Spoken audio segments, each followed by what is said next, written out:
శ్రీ విష్ణు గారిని మాట్లాడవలసిందిగా రిక్వెస్ట్ చేస్తున్నాం. నెక్స్ట్ కామ్రేడ్ కళ్యాణ్గా మన అందరినీ పలకరించబోతూ ఉన్నారు. అది నెక్స్ట్ అండి, మధ్యలో ఇంకోటి ఉంది. అందరికి గుడ్ ఈవినింగ్ అండి. ముందుగా ఇక్కడికి వచ్చిన మీడియా మిత్రులందరికీ, అలాగే టీం, మరో తరం టీం అందరికీ కూడా వెరీ వెరీ గుడ్ ఈవినింగ్. 28కి ఫిల్మ్ రిలీజ్ అవుతుంది. సో తప్పకుండా రామ్ కామ్స్ ఎక్కువ యూత్ బాగా చూస్తారు.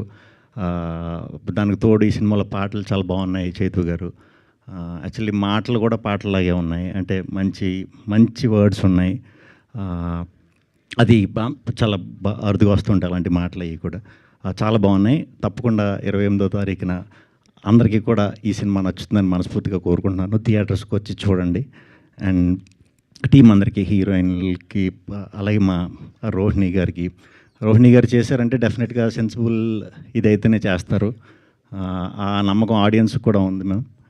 సో ఇది కూడా డెఫినెట్గా చాలా మంచి స్టోరీ అవుతుందని బిలీవ్ చేస్తున్నాను. హరీష్ కోసమే ఇక్కడికి వచ్చాం.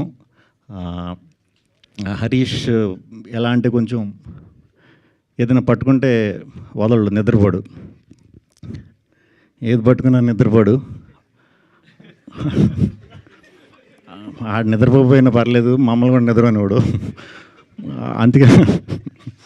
అందుకని మమ్మల్ని అలా చేయకూడదని ఈ సినిమా తర్వాత వరుసగా సినిమాలు వచ్చి మంచిగా బిజీ అయ్యి మాకు శుభ్రంగా నిద్ర ఉండేలా చేయాలని.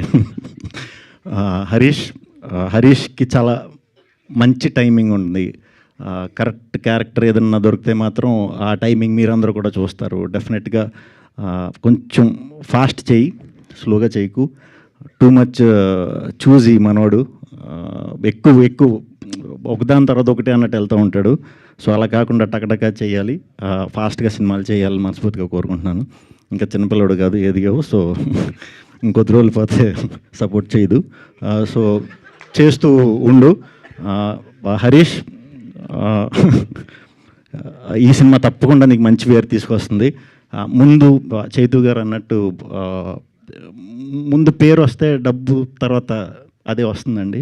ముందు పేరు రావడానికి ట్రై చేసే మీరే కాదు, ఏ టీం అయినా సరే పేరు రావడం కోసం ట్రై చేసే కొన్ని గొప్ప సినిమాలు ఉంటాయి. మంచి కథ చెప్పాలనే ప్రయత్నం చేసే వాళ్ళ అందరికీ కూడా నా సపోర్ట్ ఎప్పుడూ ఉంటుంది. అట్ ద సేమ్ టైం మన తెలుగు ఆడియన్స్ సపోర్ట్ కూడా ఉంటుంది.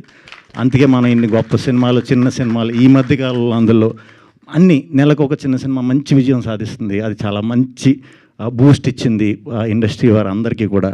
అలాగే ఈ సినిమాను కూడా 28వ తారీఖున మీరు అందరూ థియేటర్కి వచ్చి చూసి ఈ టీం అందరినీ మంచి మనసుతో ఆదరిస్తారని, దీవిస్తారని మనస్ఫూర్తిగా కోరుకుంటున్నాను. థ్యాంక్ యూ అండి. Thank you.